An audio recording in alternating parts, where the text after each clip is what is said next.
The dancer is more than just a pretty face in Final Fantasy XIV's PvP. Unleash their devastating combos and learn the strategies that makes the dancer a true force to be reckoned with. What makes the dancers so unique is their ability to buddy up through their dance partner system, being able to share the effects of select actions on a role that is incredibly mobile, allowing the dancer to buddy up exceptionally well with any other role, which sets it apart from the other physical ranged roles of Machinist and the Bard. The dancer not only fights alongside, but is there to support their dance partner. Understanding your core mechanics is the key to mastering the role.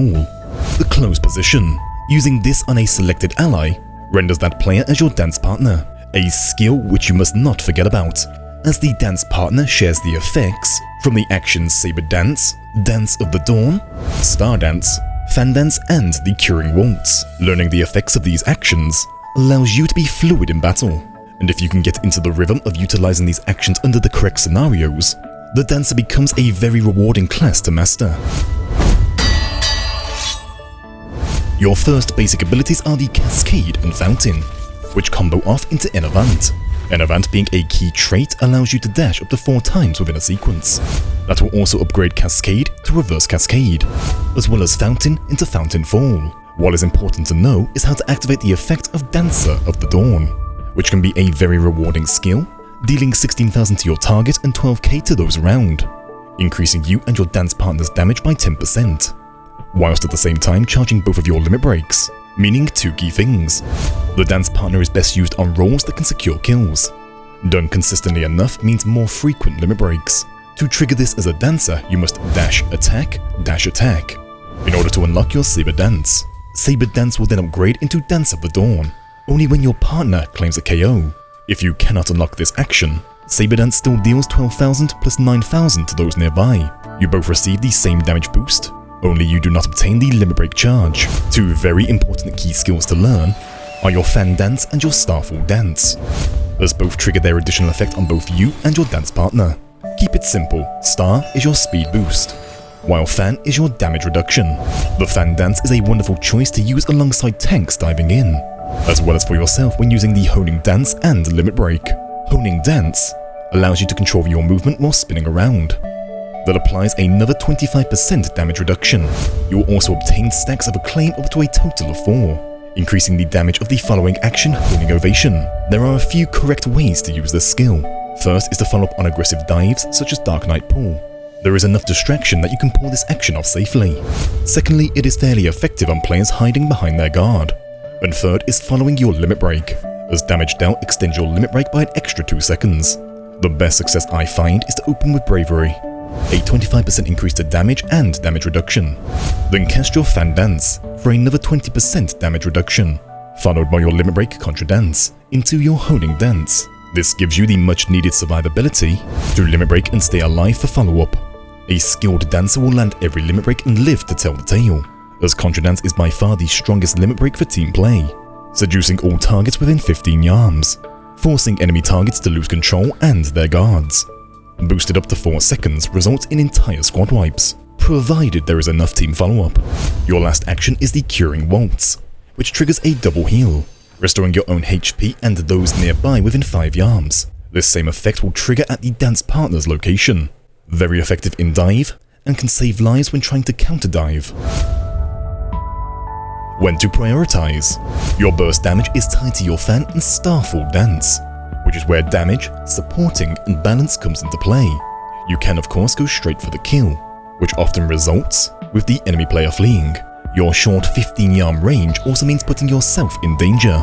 You can however make those plays if you read a situation correctly. Take the adders here for example, very lazy and sat back, prioritizing the objectives, not paying attention. That is a prime damage situation. Going in together, sudden panic takes over, allowing me to set up boosts and Honing Dance into the crowd, earning 2 very easy kills. Many dancers like to hide at the back, but once again, this does not suit your 15-yard range playstyle. In order to support the team, you need to position yourself correctly, not so far forward to the degree that CC can catch you out, whilst at the same time not being too far back that you cannot follow up. Here the Immortals are pushing rather aggressively, and they can as my team is split. Here is how I use my abilities to support the team, using Bravery and Honing Dance together for that defensive boost, while applying damage to halt those who are trying to rush in. Sticking closely to this wall for cover, I am ready to hit Bunny with the Curing Waltz. Seeing both her MP and HP so low, I cast my limit break, the Contra Dance. This is what you would call a zoning ult, with the intent of saving allies, and most importantly creating space. The last thing you want is the enemy team to steamroll for your alliance. Again, you'll see me holding close to this pillar to limit their line of sight from those who might target me from their backline. Again, I use the Honing Dance for a defensive boost against those who might push me. Never be afraid to use your actions for their additional effects, as stalling out to this degree unsecure, the Immortals divide trying to reach mid. After a brief counter push, our much smaller group does get taken down, leading to the Immortals getting far more cocky, allowing my team to finally snowball through on those who remain. That difference in going for the supportive play rather than all-out damage has now led to a flank with my limit break at the ready, which in turn obtains score for our alliance, as well as some good battle high. This at the same time lowers the Immortals scoring and limits their own battle highs. Myself now having a 100 battle high puts the Dancer in a very powerful position. Balancing both damage and support is the hardest aspect of playing the Dancer, which can take time to master. The more you learn about other roles, the easier this trait becomes. Take this engagement for example. The first target is their Dancer behind guard. Isolated even with their dash and defensives, has a 0% chance of escape if those surrounding them use pure burst. Then, with bravery still active, I can go into the Honing Dance, as momentum is very powerful in battle. With the Immortals on a full retreat, the mistake would be giving them space. Even when I get dove, I can remain calm and go into my own guard, in order to bait out burst and CC, so long as you resist the urge. To unnecessarily greed, you will perform rather well. And despite losing this round, we did not make it easy on them, coming down to a rather close finish, in which I still obtained 19 kills. The full video is already live on my channel, for those of you wishing to see the entire round. Earlier in the video, I mentioned how the Dancer is perfect for the buddy system, and here are my top 5 picks. To no surprise is the Dark Knight and Dancer combo, a strategy we have all fallen victim to, as Salted Earth's draw in effect, combined with Contra Dance limit break is far too punishing. Next, the Warrior and Dancer duo. Both synergize well, through their means of engagement able to close the gap, and both roles limit break remove guards. Add Dancer limit break to the already one-man army that is the Warrior, and you have one explosive duo. Thirdly, the Viper and Dancer duo. Viper right now, thanks to their backlash dash and their dash limit break combo, can already drop some insane damage. Dancer buffs and Dancer limit break thrown into this mix, alongside the Dancer's very own AoE Honing Dance, can destroy entire groups. My fourth pick would be the Red Mage and Dancer combo, as the Red Mage also has a means of boosting damage. The Red Mage plus Dancer buffs are no joke, and the Red Mage can protect their Dancer going in, with their own limit break dealing both damage and healing. Played aggressively alongside one another, the Red Mage has the ability to destroy anyone hiding under guard, as their midi rotation ignores the effect of guard entirely. My fifth recommendation was surely obvious. The Dancer and Machinist combo. Simply put, Dancer buffs and bravery given to a Machinist running eagle-eyed shot, with their Wildfire and Full Metal Field, comboed into their limit break are both disgusting and pure satisfaction, as there is no role safe from this combo if timed correctly. Mobility. Hands down, you are the most mobile role in all of PvP.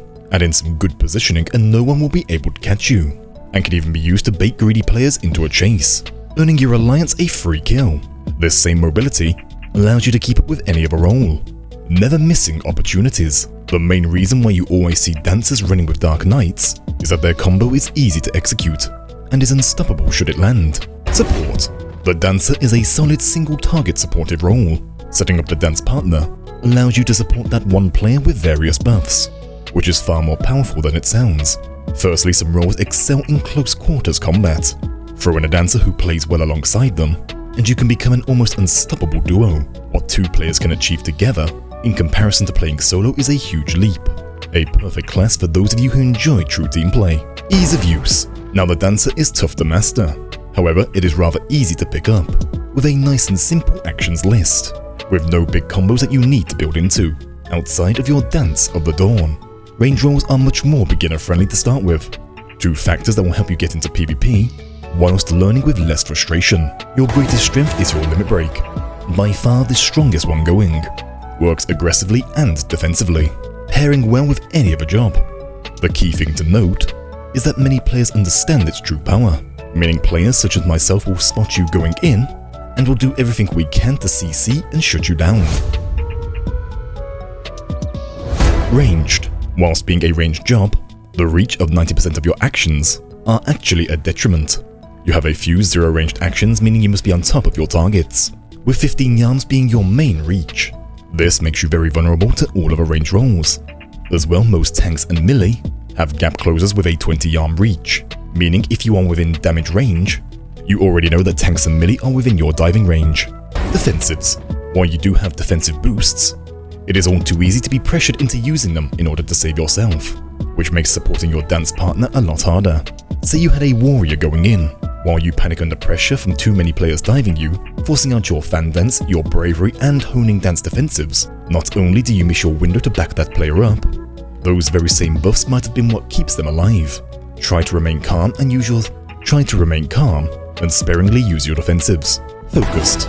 Getting focused can suck on many roles, and the dancer feels this to a harsh degree, easily dove by both tanks and melee, who can remain in damage range even as you run. Most can set up sudden burst combos, aligned with their smite offering you no shot at a retreat. Counter this early with good positioning. Do not be afraid to burn through your dashes in order to escape, and never flee out into the open, retreat into your team. Adapting to the changing meta. The meta can change with every patch, and with every round. Pre-mades play much more aggressive rush, more than a team of all solos and duos. Learning to adapt to the luck of the draw that is your team is a key element in mastering the dancer. Give yourself time to learn the role, as the dancer can be frustrating at times. Make sure to check out my 19 kills dancer match to see firsthand what the dancer can achieve as a duo. And if you enjoyed today's video, be sure to like, comment and subscribe for more. Enjoy your day, good luck with your dancing endeavors, and I shall see you all in the next one.